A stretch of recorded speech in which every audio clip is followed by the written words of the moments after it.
Tell us what we're doing today, Josh.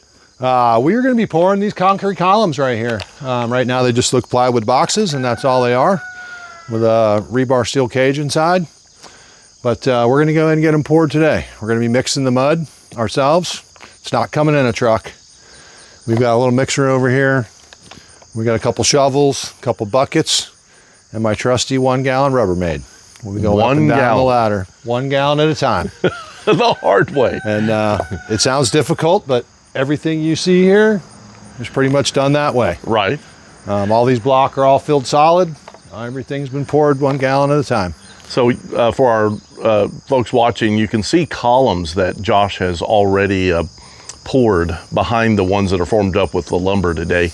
And everything behind that, Josh has done all by himself for the most part, a little bit at a time. And this will be an ongoing project on Odd Jobs Hijinks so that you can see it all come together over time. And I will have some footage that I will roll so you can kind of see this from different angles and some of the work that's already done. Keep in mind, this is just raw concrete at the moment. It will be much prettier in the final, as most of you would probably figure out. But you got to get it formed, and you got to get your structure built. And Josh has made the decision to do it all out of concrete, right, Josh? Everything here is concrete. I plan on building the whole entire house out of concrete. All the exterior walls, all the ceilings, all the roofs, everything will be all concrete. Very little wood, maybe some trim here and there. Sure. But very little, maybe some cabinets, but that'll be it. Okay. All right. I have over 30 years experience in the building field. Most of my time has been spent in concrete. I've poured concrete in 5 different states in this great country and also in 3 other countries. And I'm just kind of doing a conglomeration of what I've learned over the years, what I know that engineers like to see, basically all the data I've consumed over all those years, and put it together into what we have right here, which I think is going to be a pretty solid maintenance-free structure that should give me and my family years and years of use. I by no means am an expert. I've been by no means an engineer, and by no means do I suggest that any of you go out and do this yourself. This is merely just what I'm doing, and I'm here to share that with you. And if you see something that you like, that's great. If you see something you don't like and you feel like heckling me about it, get right in there. Let me know. Let me know what you think I'm doing wrong. It's all good. It's all good. So we're going to go ahead and get started, and y'all just try to keep up. And remember, folks, Josh is pouring mixing the concrete, pouring the concrete 1 gallon at a time. And so it's going to take some time. We won't show you all of that, but we'll give you a pretty good indication of how he's creating these columns. And in future videos, we'll show you how he ties everything together and so forth. And we got a lot on this project to show you. So, all right, in the next segment, we're going to get started with making concrete. Let's get with it, Reckless. So how much of each element are you adding to this mixture today? All right, so what I'm doing is doing basically a 3-2-1 mix. 3 rock, 2 sand, 1 cement. Pretty standard, pretty common. And I actually think I'm going a little heavy on the cement. I measured it out. I did build myself a 12 by 12 by 6 inch box, which is a half a cubic foot. And actually measured all these materials with this exact shovel and the exact shovel I have down there in the rock bin to see how much it took to fill a cubic foot, and then did my math based on that. So okay, it's 6 shovelfuls of rock with that shovel, and it's 2.5 to 3 sand, depending on how much I get on here. The sand's really wet. We had a lot of rain yesterday, so it's clumping. I'm not going to be taking off the bottom of the pile. As you can see down here, it's sopping wet. The only reason I want sand that's more dry than the wet stuff is it's going to be easier to calculate my water ratio. When my sand is about medium between super dry and super wet, it takes me approximately 2 gallons of water. And I'm really going for consistency here. Every drop of water you add to the concrete changes the structural strength of it once you exceed a certain point. So okay. I'm trying to keep it somewhat tight for a couple different reasons. Less hydrostatic pressure on the forms. The higher I go, the tighter the mud is, because its viscosity is different. And also to keep the structural strength as high as possible. All right. So I already put in 3 scoops of rock, which is one of those buckets. I have another one over there. I'm going to add my cubic sand to this. And then I'm gonna add my cement.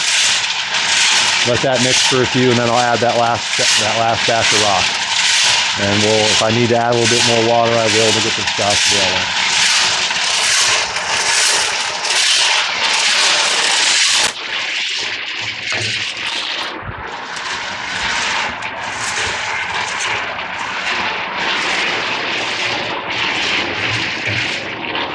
My first shovel was a little bit light, so I'm just gonna add a tad bit more.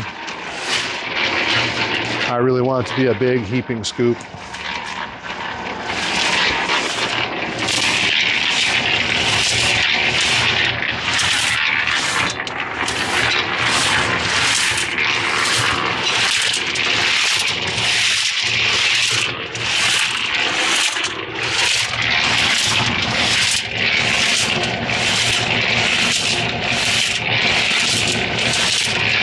So the mixer was really dry. And the rock's really dry, so I'm gonna add, this is my 2nd gallon right here. Right. I'm gonna go and add some of that right now. If I add too much cement when it's too dry like that, what's gonna happen is it's gonna get head packed in the mixer off the top and scrape the back of it, and I'm trying to avoid that.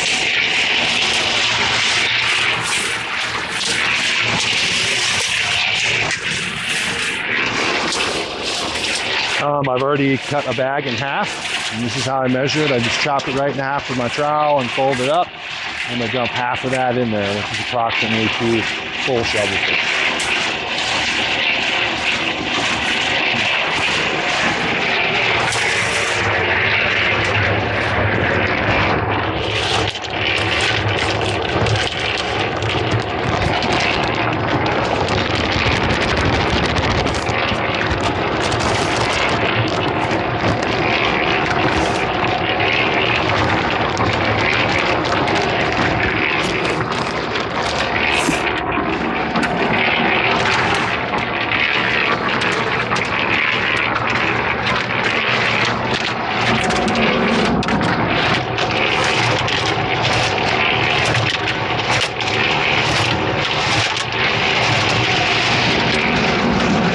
And folks, Josh will be the first one to tell you, doing cement work is a dirty job, so.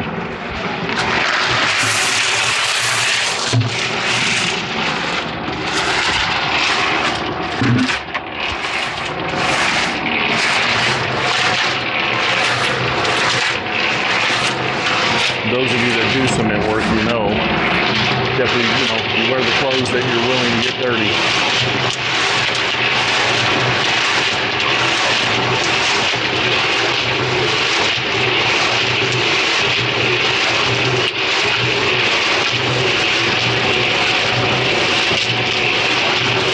It almost looks like the same consistency of taffy.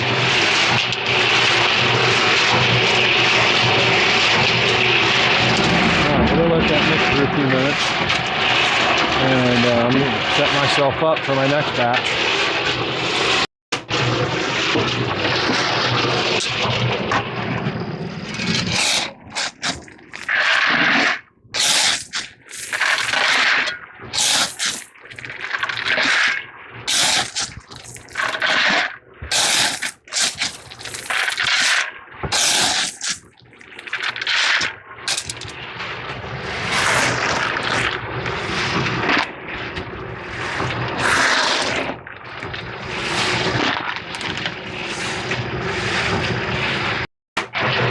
Like I said, because that sand's pretty wet, Right. you can see here, I only used about a half of my 2nd gallon. I'm gonna add just a little bit more in there.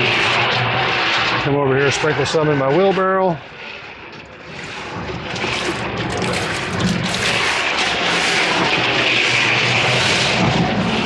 Now I'm gonna remember that I only put 1.5 gallons in that one to get the consistency that I'm looking for.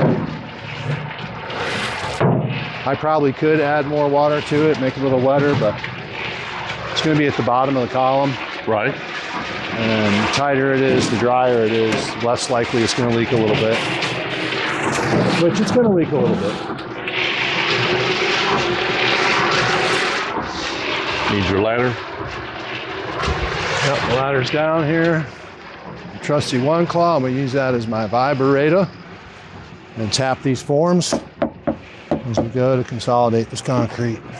Make sure that we have a nice smooth finish like we have right here. Okay.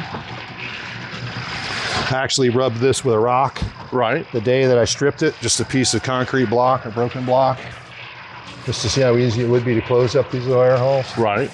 And I decided it wasn't going to be worth the effort since I'm going to cover all this with a thin coat and carve out stone in it, make it look like it's all stone anyway.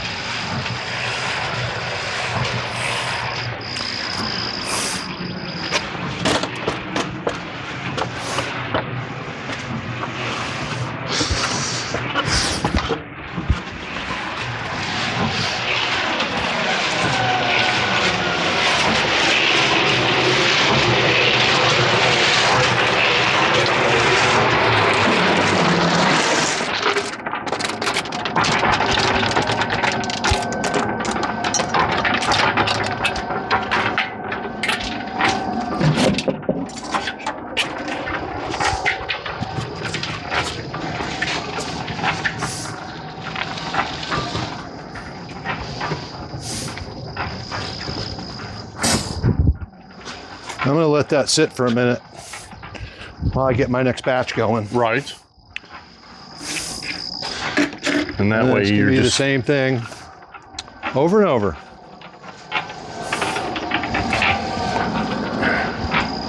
Again, I'm going to start with a full gallon of water. I know it's going to take at least that much.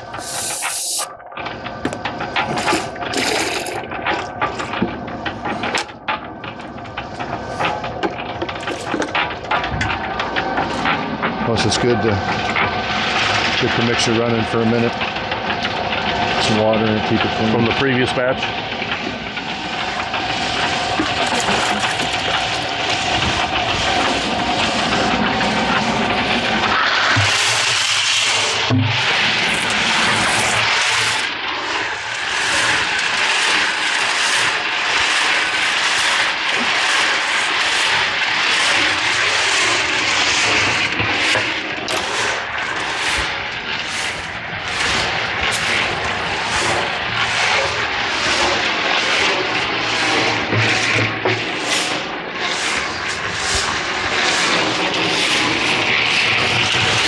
You can see it's a little wetter this time with just a gallon of water, the same amount of sand, same amount of rock.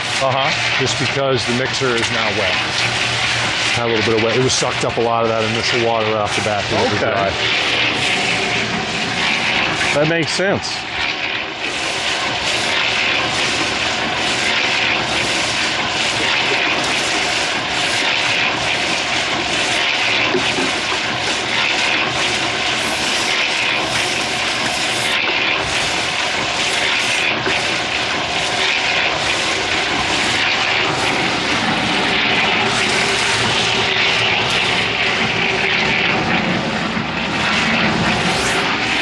All right, the remainder of this bag going in there.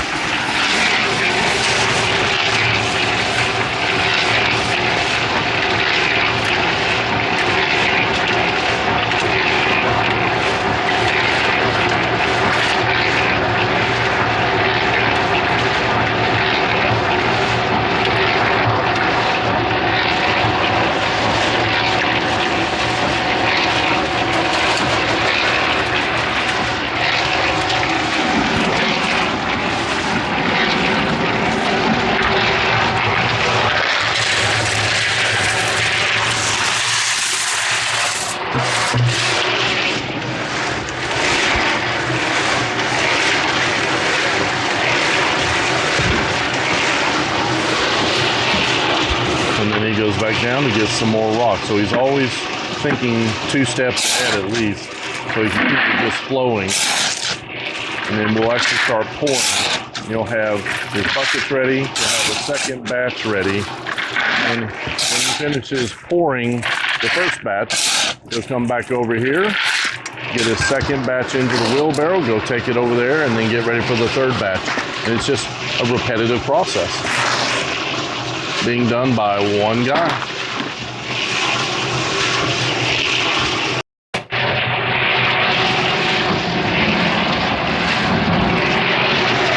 but if you look, the consistency of that concrete is wetter than the last batch with less water. This is just my second gallon.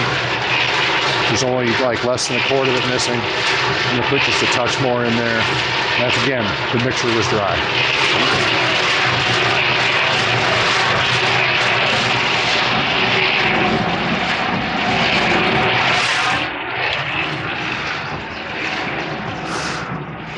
All right, up and away.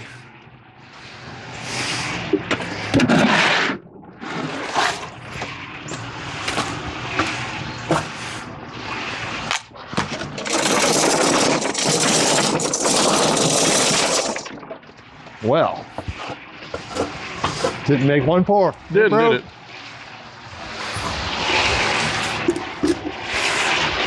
Then we move to plan B.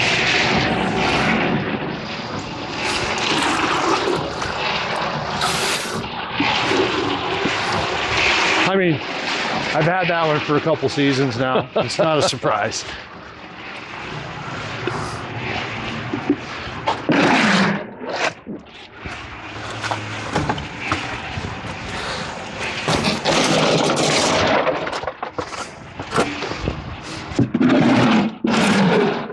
In case any of you are wondering, this column is 9'4". 9'4". 9'4". Why that particular height? Well, that's what it works out from finished floor to that step down to this step down to what I need for bottom of beam to be consistent. So it's level? Yep.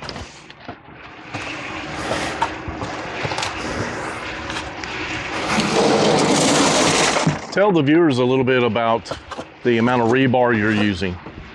I have 4 vertical bars in there that are number 4, which is 1/2 inch. Rebar is measured by eighths. Each eighth represents a number. Number 4, 4/8, 1/2 of an inch. And then I have number 3 stirrups at 1 foot on center. The first one 4 inches off the bottom. Through the top. And those will continue on through the column all the way. As these columns will exist again on the next floor above.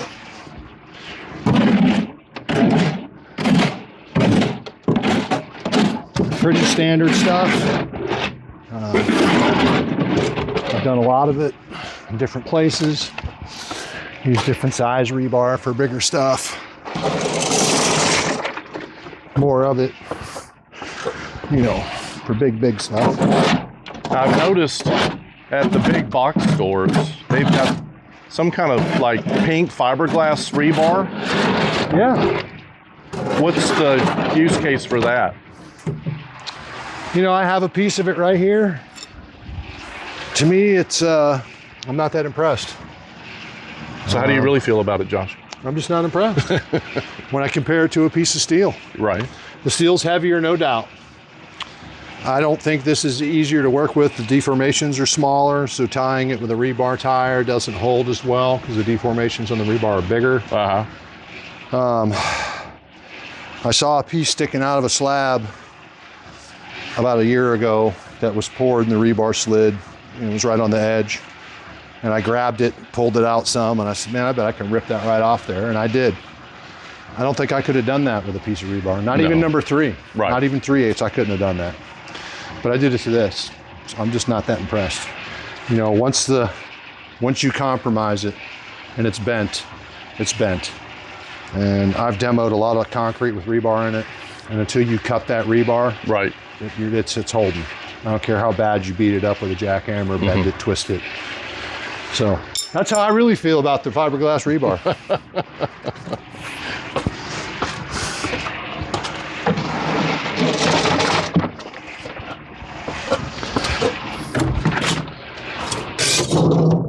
All right, now we're going to vibrate this really well with old One Claw.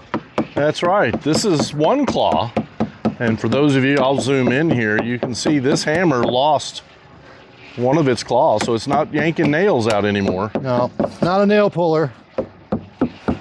I'll tell you what happened is, you know, when you buy a brand new hammer, it's got this tag on it.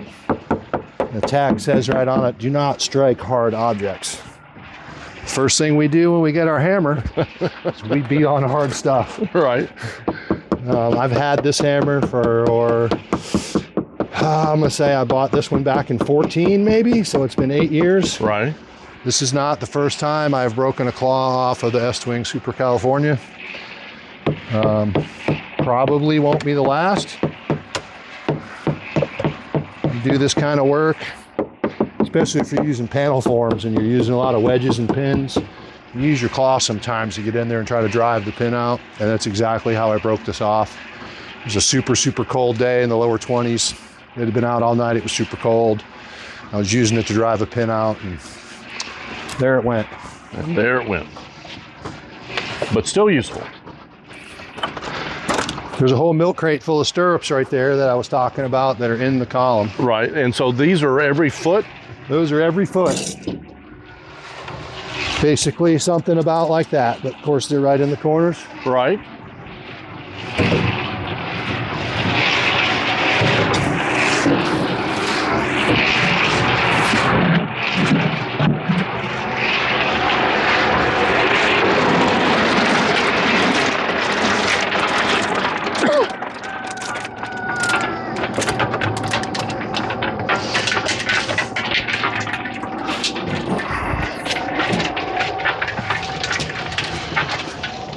He'll take that over to the column and let it rest a little, and then he will make another batch.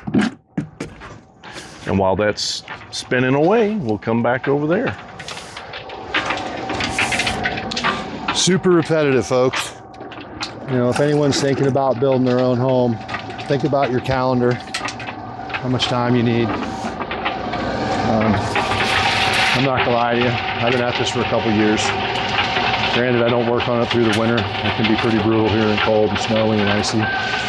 Can't pour concrete if it's less than 40, so that kind of puts the brakes on everything in the wintertime.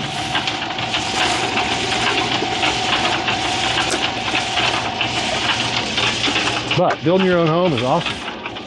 Make it the way you want it. It's loud, isn't it? I'm already almost soaked through.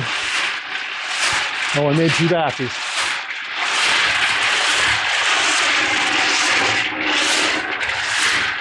Again, I'm still pulling off the top of the pile here. I don't want to get down too low. Down there in that super wet stuff. A gallon of water would probably be too much.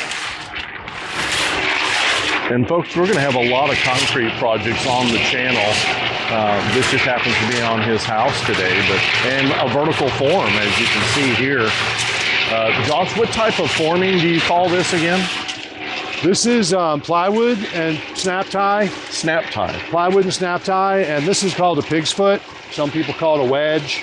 There's many names depending on where you're at, different parts of the country. Snap ties are pretty much called that anywhere you go in the world. The snap tie keeps the plywood at the proper distance apart, and at the same time has a cap on the end that the wedge grabs, and you can tighten it up. Standard stuff. This is my favorite type of form work. I've done it all. Big, huge panel forms that were all metric, to standard Simon panel type stuff. And the plywood by far is my favorite, just because it's the most versatile. Right. Easy to cut and maneuver and flip and turn. And the snap ties are reusable over and over and over again. If you keep them on the outside like I did here. Right. When you cast them into the concrete, like here, it's called the snap tie for a reason. It snaps off. It stays in there right at the head of the cone. It's designed to break right there. Okay.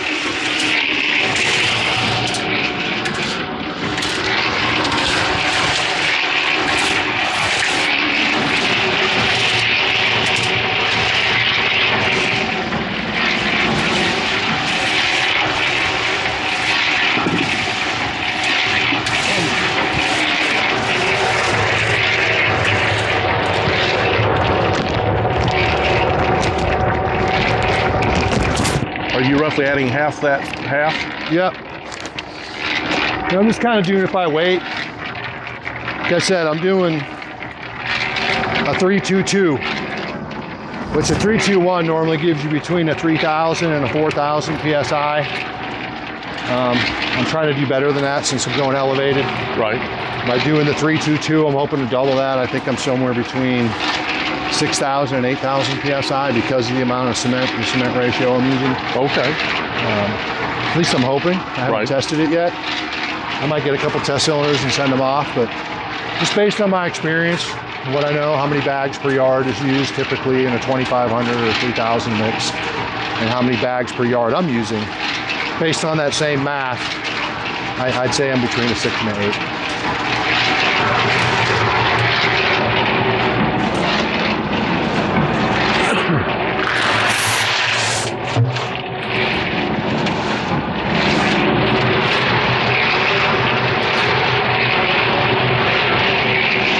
Folks, you can see that he's being very judicious with that water.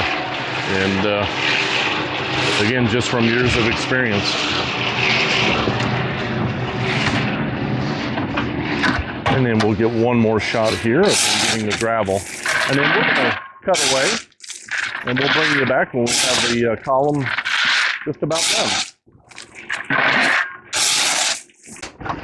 And Josh wanted me to come back a little quicker. Josh, this kind of concrete work, how hard is this? Oh, this is hard. Look at me, I'm just pouring my second batch and I'm already soaked through. Right. It's hard on the hands. I'm not wearing gloves. Most people would be. Eye protection? Eye protection, it can splatter. I know some of you are thinking, well, you got yours on your head, but you're not wearing them. Well, if I put them on my face right now, I wouldn't be able to see. Right. They'd be full of sweat.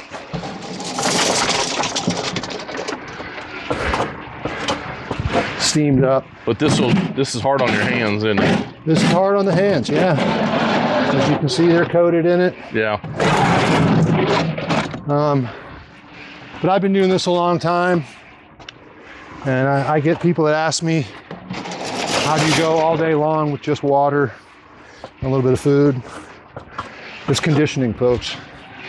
This isn't something you just wake up one day and say, I'm gonna go out here and build a concrete house and pour it all with a 1 gallon pitcher. This is years of this kind of work, every day, over and over. All righty. Get on one claw. Now you were saying you were using what kind of gravel in this mixture? This is a 57 stone. 57. But in different areas, it might be called something else?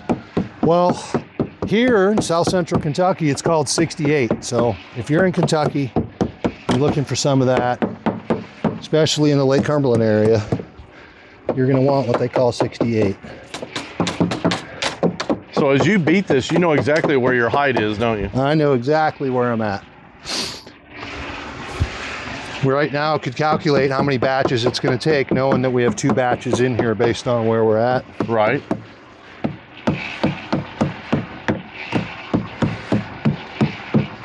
So how high are we right now?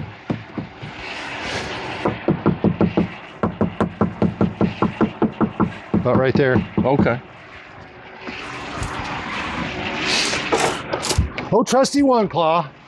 Getting her done. All right, we'll bring you back in a little bit.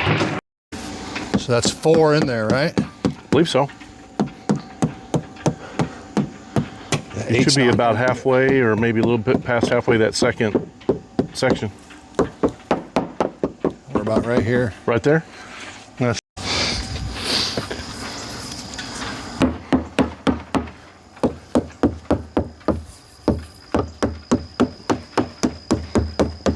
Oh, One Claw, getting her done.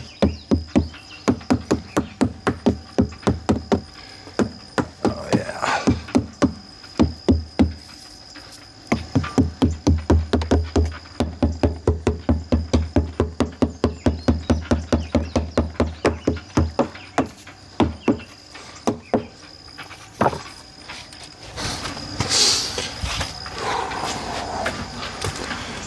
going to finish it off.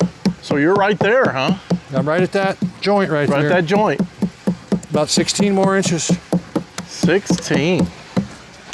Now, how many wheelbarrow fulls have we put in? Let's see. I think it's been 10, 10. right? You're Or this will looking be at- 10? You're doing 11 now. So you think 11 or 12 will do it? That's 11 that's in the mixer right now? I think. Or 9. It might take 12, man.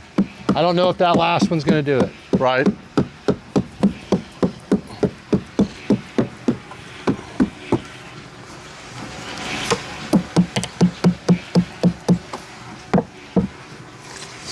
Make sure my steel's all centered up nicely in there like I want it.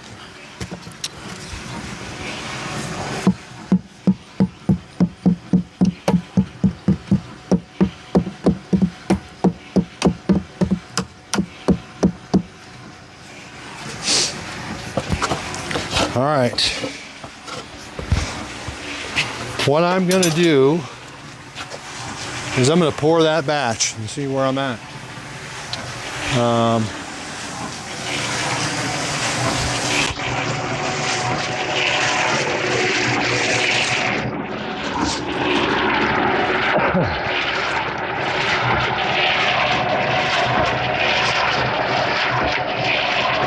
Is that actually 8?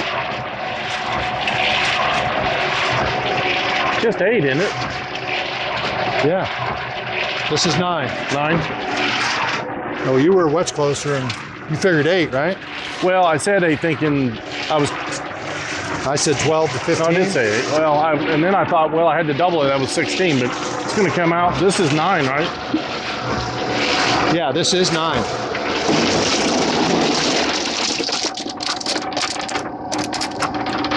You realize I have not shut this mixer off this whole time. Not the whole time. Yeah. Kept it going. You got your sequential steps to keep it flowing.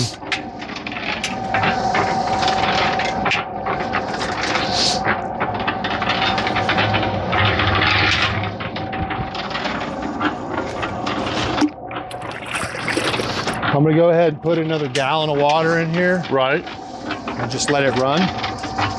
This helps clean the inside too. Yeah, just to kind of clean it up a little bit. And I'm also gonna maintain that gallon just in case it turns out I need to make another batch. Right.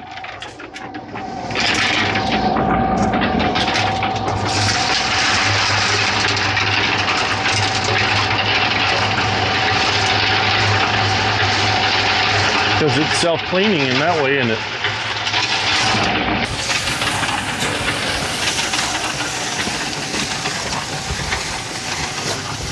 So folks, we're close to the top now. Josh is going to put in this batch, and if he needs to make a batch or a partial, he's got the water in there, kind of cleaning things, moving a lot of the sand and the stone off the sides.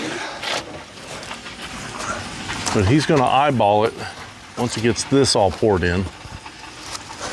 This is number 9, we feel, based on the number of bags that he's used.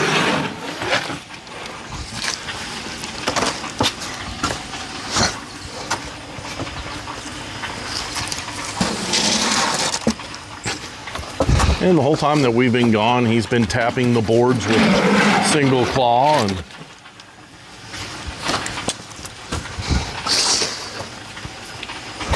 now in other concrete work, as we'll show you on the channel down the road, there's all kinds of ways to vibrate concrete to make sure that you don't have any air gaps and bubbles. So we'll be showing you other techniques, not just the hammer.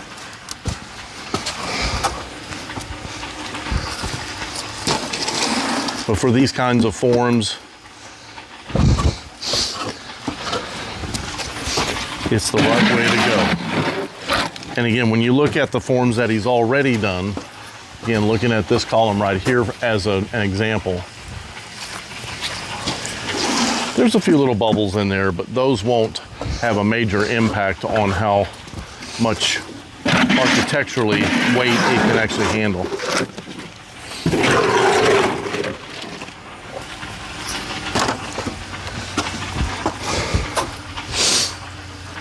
Josh, you're getting a good workout, aren't you? Oh yeah, brother. This is Won't have to rock me to sleep. This is why Josh is so wiry. This is just one type of job that he does all the time. This just happens to be for his house. But we've done retaining walls, we've done pads, small pads, large pads. So much you can do with concrete.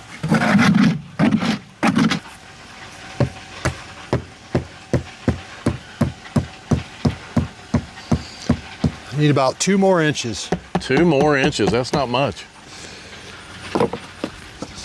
Not much at all. Don't think I have it here though. And then folks, once he has the amount that he wants in there, we'll take you up to the top and we'll show you. Showed you what it looked like when it was hollow, and we'll show you now that it's full. And you can see there's already concrete coming out of the hole there on the side.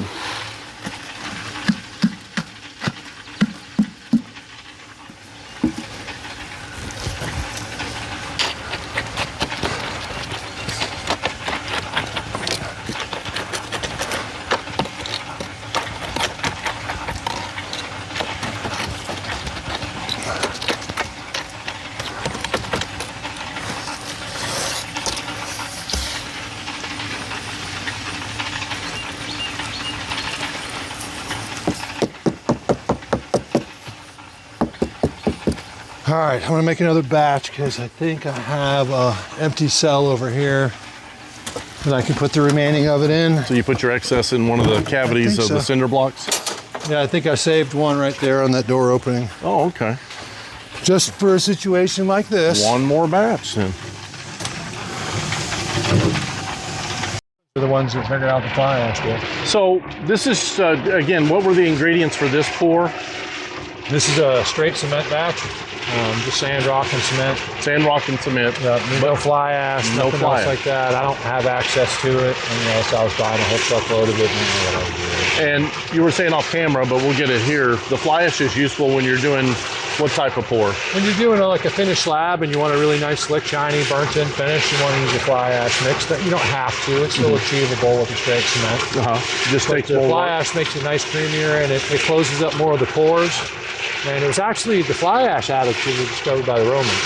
And, there's Roman concrete that's thousands of years old sitting in the salt water that is still held together.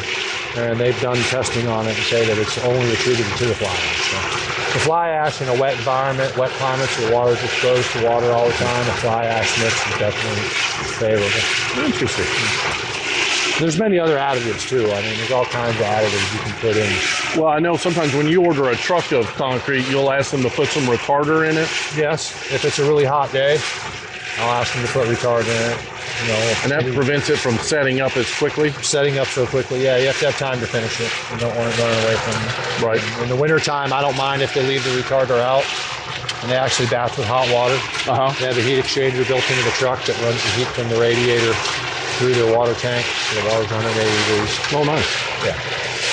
To help speed it up in that situation when it's really cold out. So there's many, many variables with concrete. Well, folks, we'll get this batch done and we'll get it up to the top. We'll bring you right back. So I wanted to show you, now that we've made the last batch, Josh is going through the cleanup process for his mixer.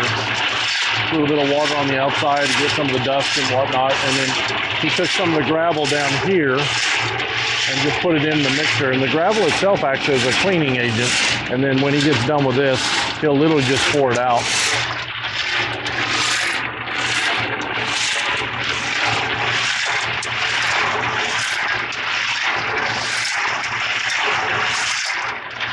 The key with concrete work for longevity's sake is you've got to keep things clean.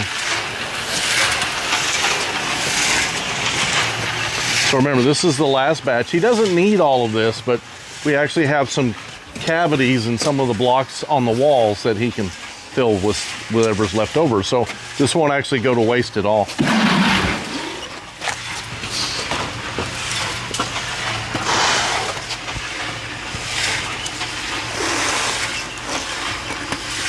We can see it's actually poking up from the top now, so. Now he's gonna go and kind of level it out a little bit. And you can see just hitting the sides of the forms, it's leveling itself. It's kind of self-leveling. Remember, he's been doing that after every batch. Crazy, just needed that one scoop. One scoop. One scoopy. I don't know about you, Reckless, but I got pretty dirty. Well, you definitely got dirtier than me.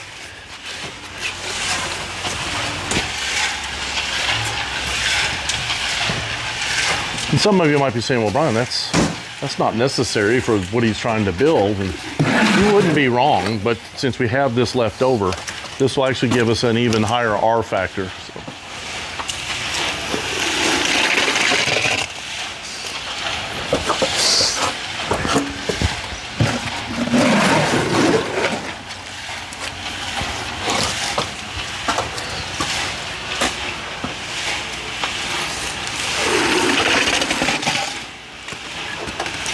Was this cavity partially filled already, or is it going to the bottom? Yeah, it's already filled up partially. I've always been leaving them all intentionally down a little bit as I fill. Right.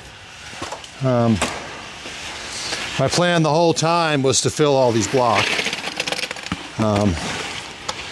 Not just for the R factor, but the structural part of the solid concrete wall as opposed to a hollow block. A hollow block is pretty strong, but with my old reliable one claw there, I could easily pound my way through a block in 2 swings with a hammer. And by the 5th or 6th swing, I would be inside of the building if it was hollow. Right. But when you fill them solid, you're not going to be poking through a hole with a hammer. It would take something much more substantial.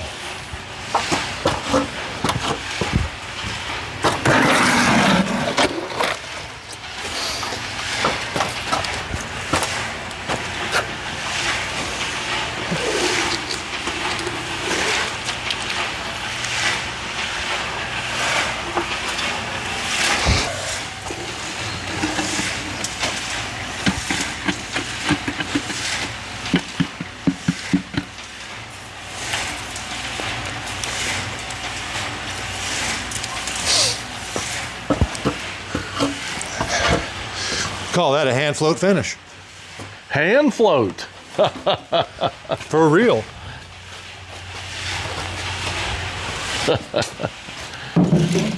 There's lots of floats out there, including the hand float. Let's take a quick look at this guy over here.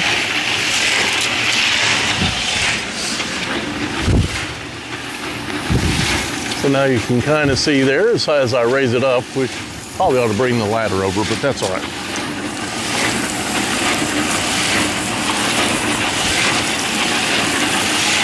And it's time to do the cleanup, depending on how I finalize the cleanup.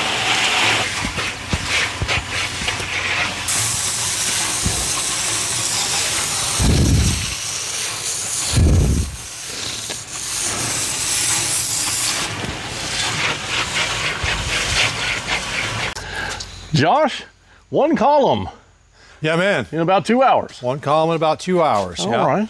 And that's pretty common for this project, isn't it? For the way the process that you used. Yeah, it's pretty common. And I mean, I'm not breaking any speed records, guys. I'm not killing it. What I am doing is I'm saving myself a lot of money. Right. You know, you'd be amazed at how little I have into what you see here in this project already with all this concrete and rebar. And to give you an idea, there is already over 40 yards of concrete here, probably closer to 50. Wow. With the slab and the walls and everything. And there are over 2 lifts of rebar already in here. 2 lifts. And there will be, 2 lifts. That's a ton per lift. And 1/2 inch, that's generally 140 bars about per lift. Okay. Give or take 1 or 2, depending on how they're weighing out. Right. What tools did we use today? We used a mixer. We used a trowel just to cut the bags open. Used 2 shovels, 5-gallon buckets, and my trusty 1-gallon Rubbermaid pitcher, man. And one claw. And one claw. And 1 claw. Yeah, well, 1 claw, trusty 1 claw. Did a great job vibrating. I own a vibrator, guys. I have one. To bring it out, run another cord, up and down, dipping it in the column, just doesn't make any sense. If you remember to consolidate your concrete as you pour with a hammer and vibrate it in something small like this, it's fine. If I'm pouring 150 feet of wall, as you'll see in some other videos, you'll see me running a bigger vibrator. Right. I'm going to be vibrating with a vibrator and have one guy dragging the cord, one guy using the vibrator while another guy's pouring, you know. Right. It's just me today here by myself doing my thing. You know, the whole idea here is to build this house as cheaply as I can, not by cutting corners and using cheap materials, but by doing all the labor myself. Exactly. You know, and what are some of the hazards of working with concrete cement like this? of course, breathing in the dust is bad for your lungs, mainly. You can get splatter in the eye. It happens quite often, which gets sand in there, and it's builder's sand, so it's really rough and really coarse. Not fun. You can get abrasions from rubbing on it. You can see how my hands look right now. They're all pruned up because they've been wet for the last 2 hours because the concrete's been wet. My hands are pretty tough, guys. I've been doing this for over 30 years. I'm pretty well conditioned to it. If this was your first day out here, you'd probably have abrasions and burns going on just from the concrete, the sand itself rubbing back and forth on your wet skin. Right. Anywhere your pant leg is rubbing back and forth, or if you get ripped open, your skin is now exposed, and then you get some Portland cement in there, it's not going to feel good. It's going to hurt. So always prepare for something like that if you're going to do this kind of work. Cover yourself, wear a respirator, just any kind of mask, or just don't be in the dust. We had plenty of ventilation today, and we were doing small batches, but yeah, being outside like this, a little bit of a breeze, nothing to worry about. If you were in close quarters, confined space somewhere, you would definitely want to wear a respirator and have some kind of ventilation going on. And how many bags of cement did you use today in this one column? I used 2.5. 2.5. 2.5. And it's just under a half a yard. So that'd be 5 bags to a yard. Mathematically, that works out to about a 5,000 PSI. Okay. So based on the ratio that I'm doing and the volume that we poured today, that's about where I think I'm at. Right. Which is plenty substantial for what we're doing here. Exactly. Well, Josh, another pour is complete. We will try to tack on here at the end of the video, taking the forms off. But for now, we'll call it done. All right. Odd Jobs Hijinks.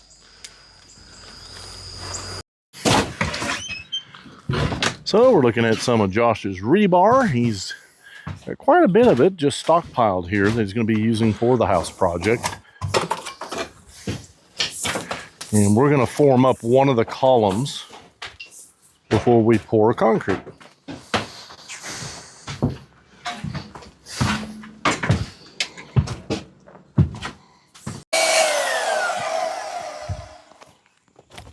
And just like that, we have 5 pieces of the same length. So these are the rebar, 6 rebar we're going to use for the next column. Josh used the handheld Portaband to cut a little bit off of each of these. And you can see from a previous pour, Josh has the stubs already sticking out of the concrete below, and then he's going to attach into that with these additional bars plus the ringers to give it rigidity all the way up the vertical. All right, as Brian pointed out, I have some rebar stubbed up out of that. The height of that rebar stubbed out is 2 feet. The reason I'm using 2 feet is because typically when an engineer designs your bar lap, it's 40 bar diameter, pretty standard. I've done some stuff that was 60. We're talking big stuff, big commercial stuff. High rise, big, 1.5 inch rebar. We did a 60 bar diameter lap. Typically it's 40. So if you took 1/2 inch and multiplied it by 40, that'd be 20 inches. So I have 24. And that's just a habit I got into being in the South where everything's inspected and they actually come out and measure everything. And typically you would use 5/8 instead of 1/2 inch for something this size, and 5/8 it's like 22.5 inches. So I just told everybody to lap everything 24, and that way we'll never fail inspection. 24 is just a habit I got into. I know at 24 I'm over the 40 bar diameters for the specified lap that any engineer would be asking for. So that's what I'm going for there. And this rebar you see stubbed up, there is a column here that goes down through this retaining wall, and it goes down to the footing, and the foundation down there is actually a grade beam. For those of you who know what a grade beam is, you'll understand. Those of you that don't, a grade beam is basically a footing, but it has a steel cage in it, much like these columns do, or any of these upper beams with stirrups and bars of steel. So a little bit heavier duty than a normal foundation. I'm gonna go ahead and grab the stirrups I need out of my basket here. I'm gonna need a total of 10 of them. We'll get them counted out, and then we'll get them mounted on there. I'll show you how we tie them up. And you can buy these. They're available at a rebar supplier that they're located around the country. You can order these stirrups through Whitecap or Hughes Supply. You know, if you're living in a big city that has a Whitecaps or Hughes Supply, we don't have anything around here like that. I have a homemade rebar bender. I make these myself. And we'll have that in another video where I'm actually making them. But it's a process all in itself. I don't mess around and make just 4 or 5 or even 10. I make about 300 at a time. Oh, wow. So now I'm just getting my spacing on these. I'm starting out 4 inches up from the bottom, typical for what an engineer would like to see. And then I'm going to go 1 foot on center from that point with the rest of these, up to 9'4", because that's the height of my column.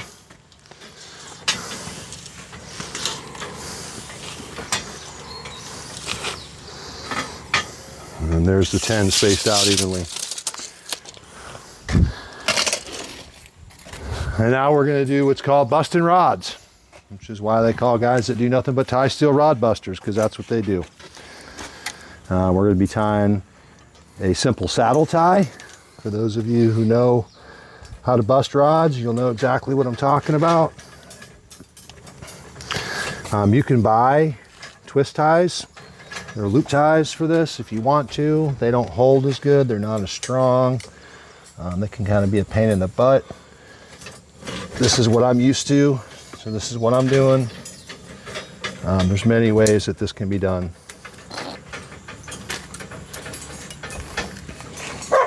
And that's per corner. Yes, every intersection will be tied. Right. We're going to do these top 2, and then we're going to roll this around and do the next 2, on which will be the bottom, but we'll have it at the top at that point. We'll Right. flip this over. Flip it. They do make a spool also. The same company, Klein, makes a spool that this wire goes into. If you're busting rods all the time, that would be the way to go. I usually just cut a piece off since I'm just working here at my house. I've had a spool in the past, thought about getting another one. Mine disappeared on me one day, and I just have not replaced it. But if I was busting rods all day, every day, I would have the spool. Right. As far as cost, this is the least expensive way to tie steel. You buy this roll of wire, I think it's $7 for this whole spool. This is about a half a spool. I've already burned through half of it. Right. The loop ties are more money, and you can't saddle tie with them. You can do a diagonal tie, they're just not long enough to do the saddle tie. You got to put 2 of them together. It takes more time. This is by far the least expensive way to tie steel. They do make some steel tying tools that clips on there and spins it up, ties it, and twists it all in one shot. Huh. But they are expensive, over $1,000. You might be able to find something around 800, but you're going to get what you pay for. And again, if you were busting rods, that's what you did, you'd probably have that tool. But Yeah, but you got to keep it clean. You cannot use it in the dirt It can't get grime in it. You get dirt and grime in it, it gets clogged up the track that the wire spins through, and you'll spend the majority of your time cleaning it out. This is definitely the most effective way to do this, is to tie with this. If you go on any big commercial bridge site or anything, you'll see that there's guys walking around with one of these, a spool full of this, and that's all they do. They are rod busters, and that's all they do is bust rods. And those guys will tell you this is the only way. They don't say nice things about those twist ties. I'm not going to tell you what they say, but they don't say nice things about them, especially those that use them.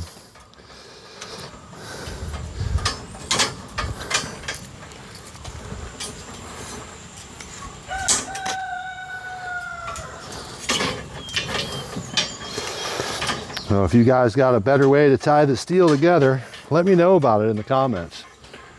I love reading good comments.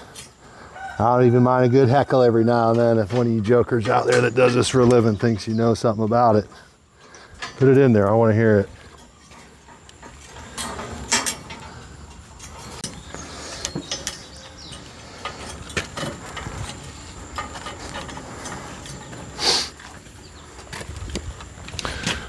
Go ahead and get my four corners on this side all situated before we tie the rest in the middle.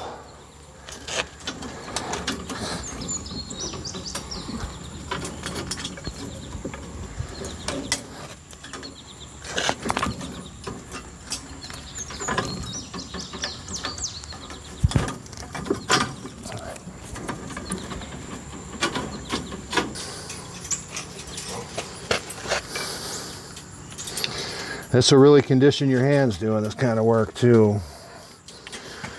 You know, this metal wire is covered in a mill slag where it was manufactured in the factory, so it's still got a little bit of oil on it. And of course, this rebar is pretty rough as it comes. Right. A little bit of rough scale on it, but not too bad. But very dirty. Between the oil and the rebar, your hands are going to get filthy. But when you got mitts like these, I mean. Folks, Josh is not going to be a hand model anytime soon. Unless they want a construction worker's hands to. Yeah, if Madge wants to show what the Palmolive will do, she wants something rough.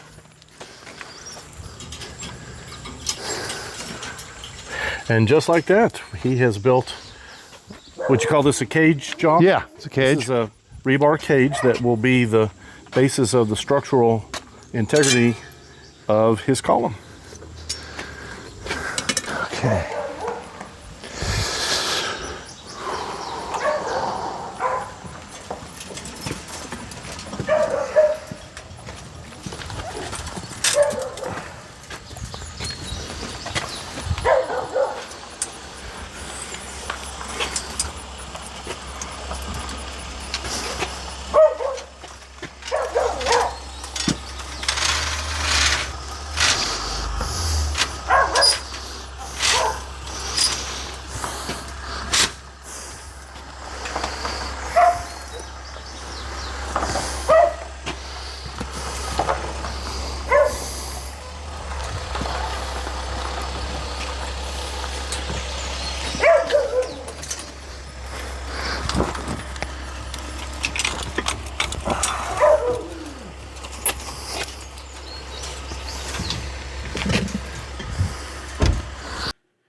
And it's at this point that Josh is going to start tying in this cage to the stub that he has down at the bottom. And just so happens that his brother arrived as he was finishing up this cage. And so he's just explaining to his brother the project. But we wanted to go ahead and just narrate this part. And you can see him. He's essentially tying in the stub with the cage, similar to how he set up the stringers to the stirrups to the 4 pieces of rebar. So this will make it completely tied into the foundation, and will also, when the concrete is poured, concrete will rest on this pad and the rebar inside will keep that concrete nice and strong in that vertical position. So again, just look at him go here. He's talking and he's busting this rod, so to speak, or tying it in to the stub without really even thinking about it. He just knows how to twist his hands to get that rebar where he wants it to be. And we're bending a couple of the bars here so that it will be where he needs them as he ties them into the cage. So in the next segment, we will wrap up the build here, and this is what's inside the concrete columns. So we got it all connected here now, Josh. How hard is it to make sure that it's level and everything? I'll do that when I set the form in here. I'll set the form level and then I'll make sure the rebar spacing is proper. But it all boils down to coming out of the ground in the right spot. Right. You know, I had one of these stirrups on here when I poured this to make sure that this is in the right spot so I don't have to manipulate it. And if I did, I could beat it around a little bit at the bottom of the sledgehammer. But with your one arm there, you can sway that to wherever you need it. Yeah, it's easily moved. Like I said, the steel is pretty strong by itself and the concrete's pretty strong by itself, but when you put the two together, that's when you really get mad strength. And proper placement, you know, you want good coverage on this. You don't ever want anything less than 1.5 inches coverage of concrete. Okay. In any of these columns here, you would, if you open this up, you'd find that nowhere in here is there less than an inch and a half before you get to the rebar. Okay. On everything you see in here, even this floor. This floor has a mat of steel in it, as well as the grade beams and all that. Right. All right, man.